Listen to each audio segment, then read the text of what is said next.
গাজীপুরের কাপাসিয়া উপজেলা শহরের কাপাসিয়া কলেজ রোড এলাকায় 26টি অফিসের পাশে মোল্লা টাওয়ারের পাশে একটি বাড়িতে আগুনের ঘটনা ঘটেছে। এই মুহূর্তে ফায়ার সার্ভিসের কাপাসিয়া 2 ইউনিট কাজ করছে আগুন নিয়ন্ত্রণের জন্য।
এর অবস্থান হলো একেবারে কাপাসিয়া ডিগ্রি কলেজের আগ মুহূর্তে 26টি অফিসের পাশেই একটি বাড়িতে টিনের চালের একটি বাড়ি, এই বাড়িতে আগুনের ঘটনা ঘটেছে।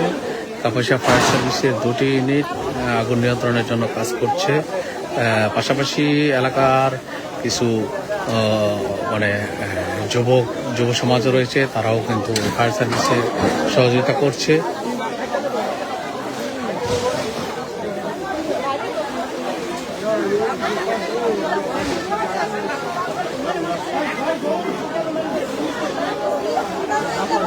কাপাসিয়া সদর কলেজের পিছনে মোল্লা টাওয়ারের সাথে হঠাৎ করে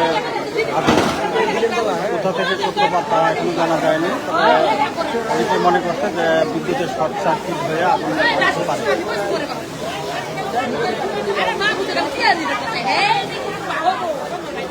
আগুন দিল কে আগুন দিচ্ছে তা আমরা দেখি লাইভ দিচ্ছি। কার বাড়ি এটা? কার বাড়ি? তো ইয়া ওই যে চালু হয়েছে না, চালু ভুলের বাড়ি।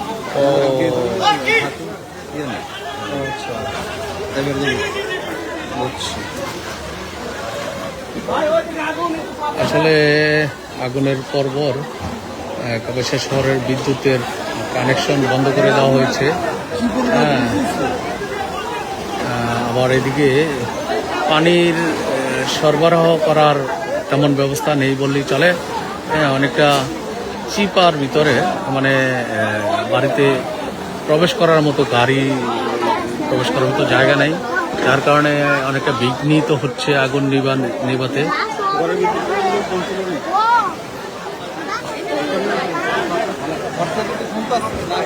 আগুন লাগার পরে তাৎক্ষণিক আসি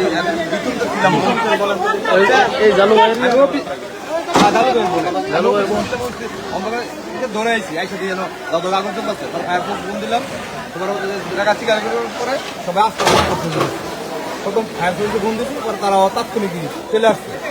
মানুষ ছিল প্রথম আস্তে আস্তে সবাই বড় হয়েছে। আমরা পাইপটা টেন্ডেন্সি পানি টেনে দিলাম।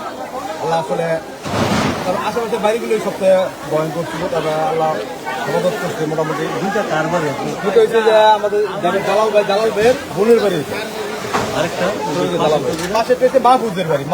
মাহফুজ মানে মাহফুজের মেজ বাগিনা আছে না, মাহফুজের বাড়ি। ও আচ্ছা, কিসের থেকে এখন শুনতেছি শর্ট সার্কিট। আমি তো আগুন লাগার পরে আসছি, মানুষ নাই তখন, কিন্তু মানুষ নেই, অনেক করে মানুষ নেই। ধরে আসছি দুপুর থেকে অফিস থেকে ধরে বাড়ি। দর্শক শুনছিলেন যে প্রত্যক্ষদর্শীরা কি বলছে, আপনারা শুনছিলেন যে আমরা ফায়ার সার্ভিস হয়তো পরে তদন্ত করে জানতে পারবে যে আগুনের সূত্রপাত কি।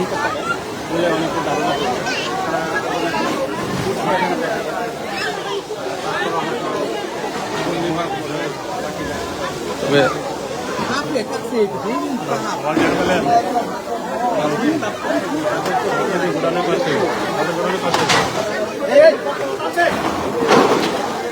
না গোডাউনের সামনে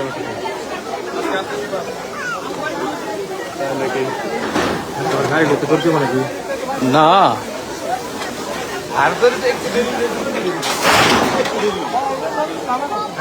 একটু দেরি একটু দেরি হুম